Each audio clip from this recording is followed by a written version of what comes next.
I would add to that the Michigan Civil Rights Initiative isn't looking to go backwards towards segregation. It's looking for a new way to go forward together. Sure. Yeah, I'd like to address that because there are like 5 things that would happen immediately if this initiative passes, if this ballot initiative passes. There will be no outreach programs to encourage minorities and women to enter key fields like police, firefighting, engineering, or for that matter, to even attend college. There'll be no programs to encourage women and minorities to stay in school and prepare for good paying jobs in engineering, science, or construction and law enforcement. There would be no programs to encourage men to become teachers or nurses where they're underrepresented. No affirmative action goals in contracting or hiring in state and local government. It means Michigan will go back to the 1950s and the 1960s when racism was prevalent and women had few opportunities or rights. That's what would happen if this passes. To some degree, you're right, and the beauty of the proposal, which is what's happened in California and what's happened in Texas, is that those programs would be initiated because there'd be an uprising for programs just like that because race would not be a factor anymore. So then the state would at that point initiate programs such as the ones you mentioned, just like they did in California, just like they did in Texas. Programs we already have that will be done away with if this passes. Well, some of those programs should be done away with. No, because they're based on discrimination. You can still do affirmative action programs. You can't do racial preference and gender preference programs. I think the real problem you've got with your argument is your use of the word discrimination. Because, when we're looking at a school system in Detroit, let's say, and tests which are demonstrably biased against Black and Latino students, and Black and Latino students who don't have the same kind of connections and everything else as students from other areas, it is not discrimination for the University of Michigan or anybody else to take that in account in admitting them. And what you're saying is that the only program that counters discrimination is going to be eliminated. And I think you just don't know what discrimination is. If you came to Detroit and looked around for 10 minutes, you'd know what real discrimination is.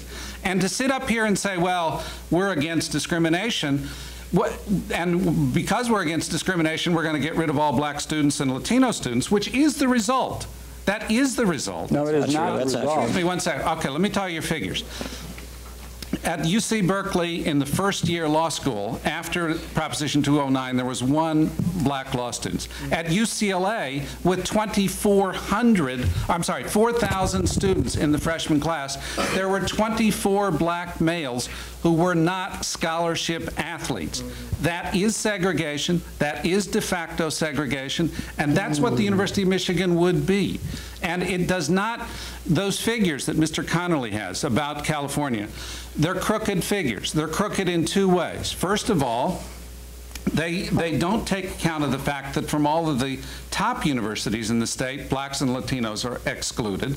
And they say, well, okay, you get to go to some college, so therefore we're not we have a Jim Crow system, so it's okay.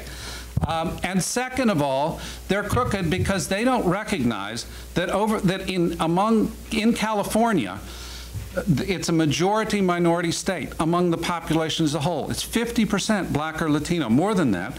And among young people, among people under 25, it's 60 and 70%. And so if you tell me that we've got a state where 60 or 70% of the young people are Black or Latino, and at UC Berkeley we've got about 7% Black and Latino in the school, I don't know what you call that, but discrimination and de facto segregation and everything else. Thank you, Mr. Washington. One last question from the media panelists. And those 2 schools, you're right, those numbers are right for those 2 schools. They have improved dramatically, but those numbers are right for those 2 schools. For every other school, they're back to their pre-1997 levels. But those happen to be the most important universities in California, among the most important. And you're saying to Black students, well, okay, you're going to get kicked out of the best schools, and Latino students, you're going to get kicked out of the best schools, but it's all okay. Well, I'd like to respond that basically what we're seeing is BAM's scare tactics. One last question from what media happened in California, and it's going to happen here. We're going back to resegregation. One last question. Please direct your question to a question actually for Mr. Glacier. the proponents of the MCRI seem to place the blame, as I think you feel like you had done earlier, they seem to place the blame of lack of representation in schools and jobs on the people who have been historically the victims of discrimination. Yet they don't seem to take into consideration institutional racism and specifically white privilege. Could you comment on that? What you're suggesting here is that it's okay to discriminate against the Asian kid sitting in and foregoing all kinds of amusements and studying for decades, to bump him out, or some kid of any background, race, or color. It creates nothing but resentment, anger, and bitterment. It creates within those minority students who are allowed within the universities a sense of inadequacy and not really belonging, of segregation within the university. Affirmative action creates and corrupts higher education within departments in so many ways that we need to put it to the voters to decide the issue themselves and move it out of the way, because it's preventing us from going forward. Okay, thank you, Mr. Glazer.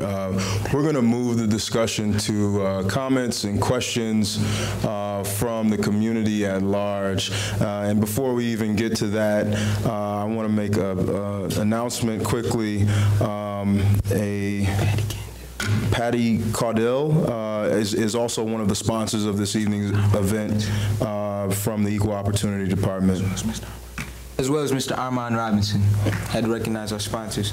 We will now continue with the business at hand, and we want our audience to be engaged. We want them to give us feedback, because that's what this is about. We want the community to be involved, and Mr. Shepherd will be moderating that. So be respectful. Do not attack Brittany or I when we come around with the microphone. But we do want to engage our panelists, and we want to engage in each other. So anybody who would like to raise your hand. Had a point she wanted to make, I believe. Ms. Anderson, go ahead. All right. There's so many. Two, I'll be quick. We keep talking about affirmative action's faults in the 20 years that it's been around, but